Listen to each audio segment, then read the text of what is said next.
बिस्मिल्लाहिर्रहमानिर्रहीम। अस्सलामुअलैकुम। Windows 10 tutorials में आज हम सीखेंगे कि किस तरह से लैपटॉप की टच स्क्रीन को डिसेबल या इनेबल करना है। अगर आपके लैपटॉप में टच स्क्रीन मौजूद है जिसको आप टच की मदद से यूज़ कर सकते हैं और ये आपके लिए प्रॉब्लम क्रिएट करती है जब आप यूज़ कर रहे हों लैपटॉप को, तो आप इसे डिसेबल कर सकते हैं और फिर जब दोबारा आपको टच की ज़रूरत हो तो इसे इनेबल भी कर सकते हैं।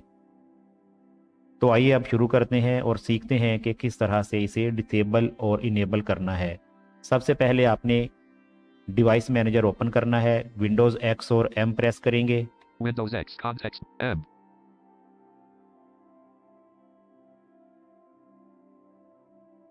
Leaving menus. Device manager. Device manager. Preview. Device manager. 1 of 1. To device manager open करने के बाद एक दफ़ा टैब प्रेस करेंगे। preview. Pair-PC opened. 25 items. To move through or expand.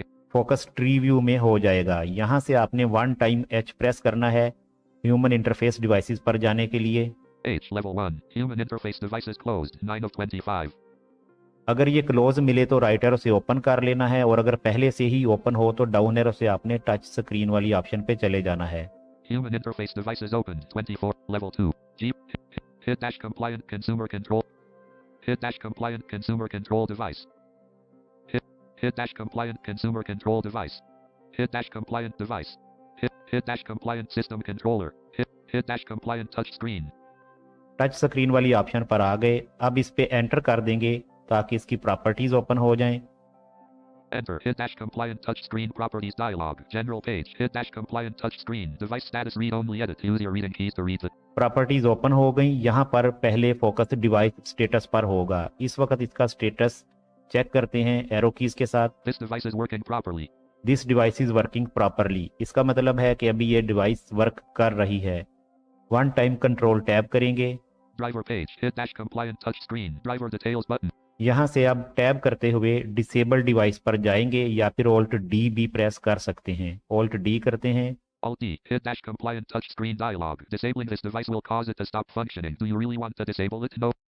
Warning message आएगा कि क्या आप वाकया ही इसे डिसेबल करना चाहते हैं। येस और नो के बटन है, टैब करके येस पे जाके एंटर कर देंगे। Yes button to activate. Press enter. Driver details button to activate. Press spacebar. Alt plus I. Control shift tab करेंगे वापस स्टेटस पर जाने के लिए।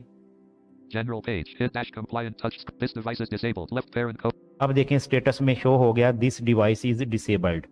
अब लैपटॉप की टच स्क्रीन वर्क नहीं करेगी। जब भी आपको दोबारा ज़रूरत हो टच स्क्रीन को यूज़ करने की तो आप इसे इनेबल कर सकते हैं। उसके लिए आपने डिवाइस मैनेजर में आकर ह्यूमन इंटरफेस डिवाइसेस में से टच स्क्रीन वाली ऑप्शन की प्रॉपर्टीज़ ओपन करना है और फिर जब फोकस स्टेटस पर हो तो टैब करेंगे one time. Device status enable device button to activate. Press spacebar. Alt plus N. Enable device button आएगा, इस पे एंटर कर देंगे। Enter. Device problems troubleshooting wizard dialog. The following devices disabled. Hit dash compliant touch screen devices. Next greater button. Next button आएगा, इस पे भी enter कर देंगे। Enter. Hit dash compliant touch screen Windows successfully enabled this device. Finish button to activate. Press spacebar. Finish button आएगा, इस पे फिर एंटर कर देंगे। Enter. Device status enable device button to activate. Press spacebar. Alt plus N. अब आप status को read करें।